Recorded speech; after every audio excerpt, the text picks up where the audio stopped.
Assalamualaikum warahmatullahi wabarakatuh. Perkenalkan, kami dari kelompok 5 Prodi PBSI yang akan membahas tentang etika Pancasila sebagai etika politik.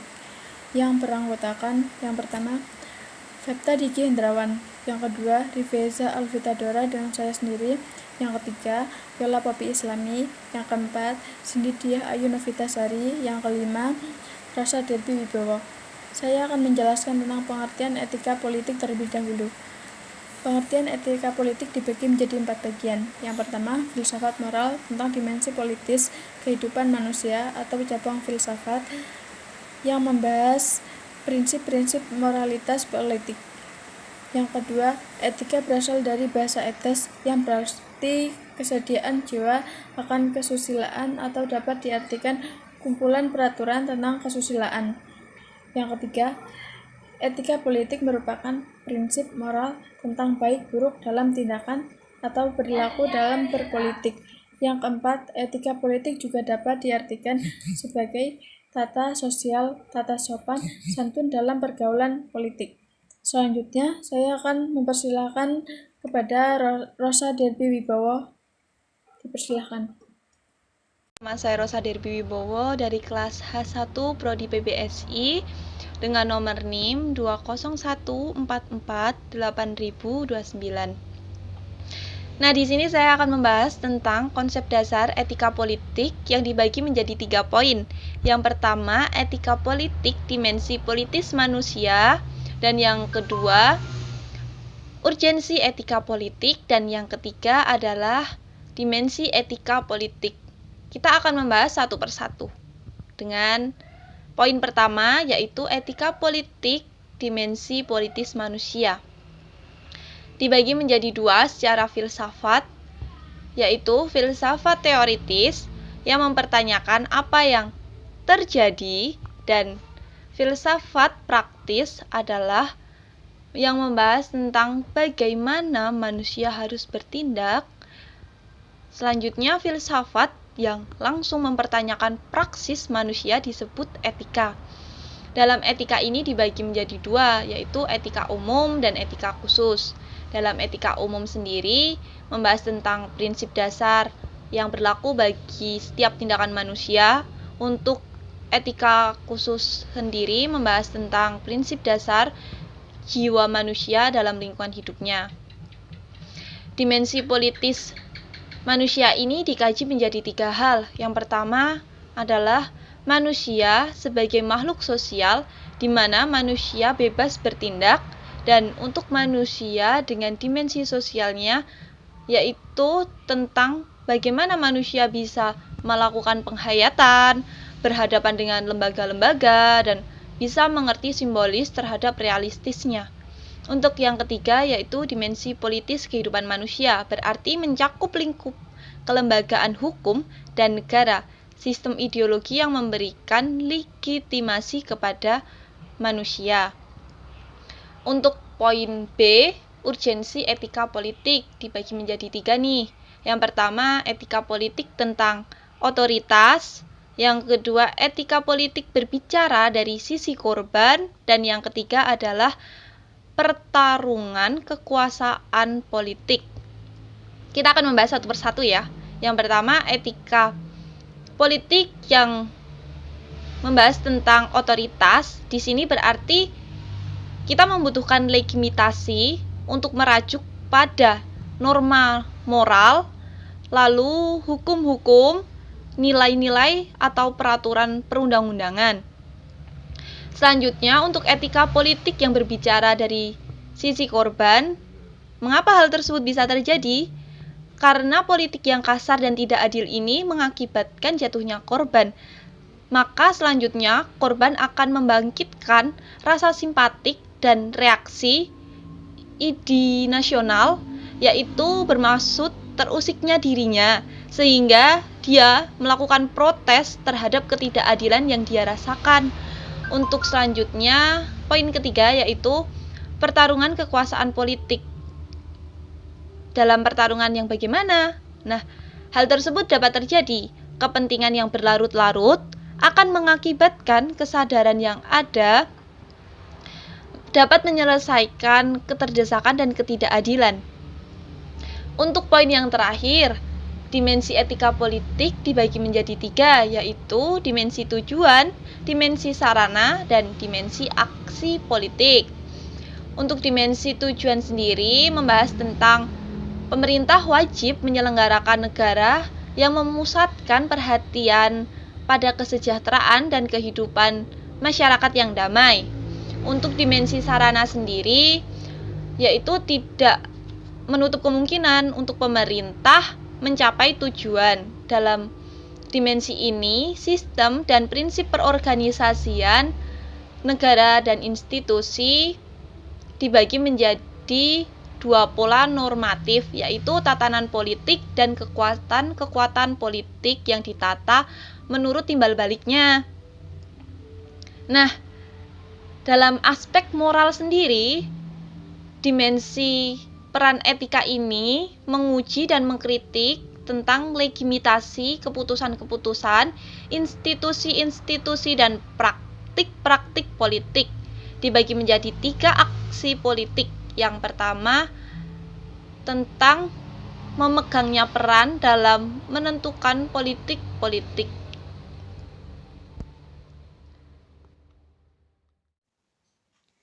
Nama saya Sinditia Ayu Novitasari, saya dari kelas H1 Program Sarjana Pendidikan Bahasa dan Sastra Indonesia dengan nomor NIM 20144800028.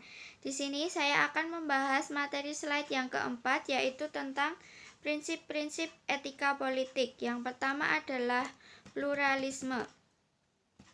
Pluralisme adalah kesediaan untuk menerima pluralitas, yang artinya untuk hidup dengan positif, damai, toleran, dan biasa atau normal bersama warga masyarakat yang berbeda pandangan hidup, agama, budaya, dan adatnya. Pluralisme mengimplikasikan pengakuan terhadap kebebasan beragama, kebebasan berpikir, kebebasan mencari informasi, dan kebebasan toleransi. Yang kedua adalah hak asasi manusia. Jaminan hak-hak asasi manusia adalah bukti dari kemanusiaan yang adil dan beradab. Mengapa demikian? Karena hak-hak asasi manusia menyatakan bagaimana manusia wajib diperlakukan dan wajib tidak diperlakukan. Jadi, bagaimana manusia itu harus diperlakukan sesuai dengan martabatnya sebagai manusia. Karena itu, hak-hak asasi manusia adalah baik mutlak maupun kontekstual, dengan pengertian mutlak karena manusia memilikinya bukan karena pemberian dari negara maupun masyarakat, melainkan karena dirinya adalah manusia, jadi dari tangan Sang Pencipta. Kontekstual karena baru mempunyai fungsi dan karena itu mulai disadari di ambang modernitas di mana manusia tidak lagi dilindungi oleh adat atau tradisi dan sebaliknya diancam oleh negara modern. Yang ketiga adalah solidaritas bangsa. Solidaritas sendiri memiliki makna manusia tidak hanya hidup demi dirinya sendiri, melainkan juga demi orang lain. Karena itu, kita itu bersatu dan juga senasib sepenanggungan. Manusia itu hanya hidup menurut harkatnya apabila tidak hanya bagi dirinya sendiri, melainkan menyumbangkan sesuatu kepada hidup manusia-manusia yang lain. Yang keempat adalah demokrasi. Demokrasi adalah kedaulatan rakyat plus prinsip keterwakilan. Jadi, demokrasi memerlukan sistem penerjemah kehendak masyarakat ke dalam tindakan politik. Demokrasi sendiri hanya bisa berjalan baik atas 2 dasar, yaitu pengakuan dan jaminan terhadap hak asasi manusia, dan kekuasaan dijalankan atas dasar dan dalam ketaatan terhadap hukum. Yang kelima adalah keadilan sosial. Keadilan sosial adalah keadilan yang terlaksana. Dalam kenyataannya, keadilan sosial diusahakan dengan membongkar ketidakadilan-ketidakadilan yang ada dalam masyarakat, di mana perlu diperhatikan bahwa ketidakadilan-ketidakadilan tersebut bersifat struktural bukan bersifat individual, yang artinya ketidakadilan tidak terletak dalam sikap kurang adil orang-orang tertentu, misalkan para pemimpin, melainkan dalam struktur-struktur politik, ekonomi, sosial, budaya, atau ideologis. Struktur-struktur itu hanya dapat dibongkar dengan tekanan dari bawah dan tidak hanya dengan kehendak baik dari atas. Terima kasih. Assalamualaikum warahmatullahi wabarakatuh. Perkenalkan, nama saya Septa Digendrawan, kelas H1, Prodi PBSI dengan nomor NIM 2014-48000023. Di sini saya akan menjelaskan Pancasila sebagai sumber etika. Pancasila adalah sumber-sumber nilai, maka nilai dasar Pancasila dapat dijadikan sebagai sumber pembentukan norma etik dalam kehidupan bermasyarakat, berbangsa, dan bernegara. Nilai-nilai Pancasila adalah nilai moral. Oleh karena itu, nilai Pancasila juga dapat diwujudkan ke dalam norma-norma etik. Norma-norma etik tersebut selanjutnya dapat digunakan sebagai pedoman atau acuan dalam bersikap dan bertingkah laku dalam kehidupan berbangsa dan bernegara. Bangsa Indonesia saat ini sudah berhasil merumuskan norma-norma etik sebagai pedoman dalam bersikap dan bertingkah laku. Norma-norma etik tersebut bersumber pada Pancasila sebagai nilai budaya bangsa. Rumusan norma etik tersebut tercantum dalam ketetapan MPR nomor 6 MPR tahun 2001, yaitu tentang etika kehidupan berbangsa, bernegara, dan bermasyarakat. TAP MPR tersebut merupakan penjabaran nilai-nilai Pancasila sebagai pedoman dalam berpikir, bersikap, dan bertingkah laku yang merupakan cerminan dari nilai-nilai keagamaan dan kebudayaan yang sudah mengakar dalam kehidupan bermasyarakat. Rumusan tentang etika kehidupan berbangsa ini disusun dengan maksud untuk membantu memberikan penyadaran tentang arti penting tegaknya etika dan moral dalam kehidupan berbangsa. Pokok-pokok etika dalam kehidupan berbangsa mengedepankan kejujuran, amanah, keteladanan, sportivitas, disiplin, etos kerja, kemandirian, sikap toleransi, rasa malu, dan tanggung jawab, menjaga kehormatan serta martabat diri sebagai warga bangsa. Demikianlah yang dapat saya jelaskan. Kurang lebihnya saya mohon maaf. Saya akhiri. Wassalamualaikum warahmatullahi wabarakatuh. Assalamualaikum warahmatullahi wabarakatuh. Perkenalkan, nama saya Yola Popi Islami. Saya dari Prodi Pendidikan Bahasa dan Sastra Indonesia, kelas H dengan nomor NIM 201448000026. Saya dari kelompok 5. Di sini saya akan menjelaskan tentang etika kehidupan berbangsa. Etika kehidupan berbangsa diatur dalam ketetapan MPR RI nomor 6 MPR tahun 2011, merupakan rumusan yang bersumber dari ajaran agama, khususnya yang bersifat universal dan nilai luhur budaya bangsa yang tercermin dalam Pancasila sebagai acuan dalam berpikir, bersikap, dan bertingkah laku dalam kehidupan berbangsa. Etika kehidupan berbangsa dirumuskan dengan tujuan menjadi acuan dasar untuk meningkatkan kualitas manusia yang beriman, bertakwa, berakhlak mulia, serta berkepribadian Indonesia dalam kehidupan berbangsa. Pokok-pokok etika dalam kehidupan berbangsa mengedepankan kejujuran, amanah, keteladanan, sportivitas, etos kerja, kemandirian, sikap toleransi, rasa malu, tanggung jawab, menjaga kehormatan, serta martabat diri sebagai warga Indonesia. Etika kehidupan berbangsa, bernegara, dan bermasyarakat bertujuan untuk yang pertama, memberikan landasan etika moral bagi seluruh komponen bangsa dalam menjalankan kehidupan kebangsaan dalam berbagai aspek. Yang kedua, menentukan pokok-pokok etik kehidupan berbangsa, bernegara, dan bermasyarakat. Yang ketiga, menjadi kerangka acuan dalam mengamati pelaksanaan nilai-nilai etik dan moral dalam kehidupan berbangsa, bernegara, dan bermasyarakat. Etika kehidupan berbangsa meliputi yang pertama, etika sosial dan budaya. Etika ini bertolak dari rasa kemanusiaan yang mendalam dengan menampilkan sikap jujur, saling peduli, saling memahami, saling menghargai, saling mencintai, dan saling menolong di antara sesama manusia. Yang kedua, etika politik dan pemerintah. Etika ini dimaksudkan untuk mewujudkan pemerintah yang bersih, efisien, dan efektif serta menumbuhkan suasana politik yang demokratis, bercirikan keterbukaan, rasa tanggung jawab, tanggap akan aspirasi rakyat, menghargai perbedaan, jujur dalam persaingan, serta menunjukkan tinggi hak asasi manusia dan keseimbangan hak dan kewajiban dalam kehidupan berbangsa.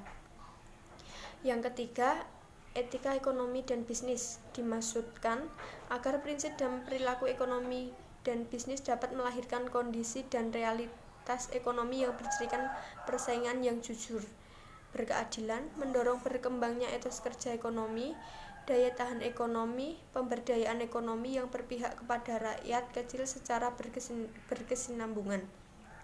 Etika ini untuk mencegah terjadinya praktek monopoli, oligopoli, kebijakan ekonomi yang mengarah kepada korupsi, kolusi, nepotisme, dan diskriminasi. Yang keempat yaitu etika penegakan hukum yang berkeadilan. Etika ini dimaksudkan untuk menumbuhkan kesadaran bahwa tertib sosial, ketenangan, dan keteraturan hidup bersama hanya dapat diwujudkan dengan ketaatan terhadap hukum dan semua peraturan yang berlaku di negara ini. Oke, yang kelima, etika keilmuan dimaksudkan menjunjung tinggi nilai-nilai kemanusiaan, ilmu pengetahuan, dan teknologi agar warga bangsa mampu menjaga harkat dan martabatnya yang berpihak kepada kebenaran untuk mencapai kemaslahatan dan kemajuan sesuai dengan nilai-nilai agama dan budaya kita. Etika ini diwujudkan secara pribadi ataupun kolektif dalam karsa, cipta, dan karya yang tercermin dalam perilaku kreatif, inovatif, inventif, dan komunikatif. Nah, di atas tadi adalah etika kehidupan berbangsa. Nilai-nilai Pancasila itu bagi bangsa Indonesia menjadi landasan, dasar, serta motivasi atas segala perbuatan baik dalam kehidupan sehari-hari maupun dalam kehidupan kenegaraan. Dengan kata lain, bahwa nilai-nilai Pancasila merupakan desolen atau cita-cita tentang kebaikan yang harus diwujudkan menjadi satu kenyataan dengan berpedoman pada etika kehidupan berbangsa tersebut. Penyelenggaraan negara dan warga negara berperilaku baik bersumber pada nilai-nilai Pancasila dalam kehidupannya. Etika kehidupan berbangsa tidak memiliki sanksi hukum, namun sebagai semacam kode etik, baru etik berbangsa memberikan sanksi moral bagi siapa saja yang berperilaku menyimpang dari norma-norma etik yang baik. Nah, nilai etika kehidupan berbangsa ini dapat kita pandang sebagai etik negara sebagai perwujudan norma dari nilai-nilai Pancasila yang baik. Sekian presentasi pemaparan materi tentang Pancasila sebagai sumber etika politik dari kelompok 5. Kami undur diri, ada kurang dan lebihnya kami mohon maaf. Terima kasih. Wassalamualaikum warahmatullahi wabarakatuh.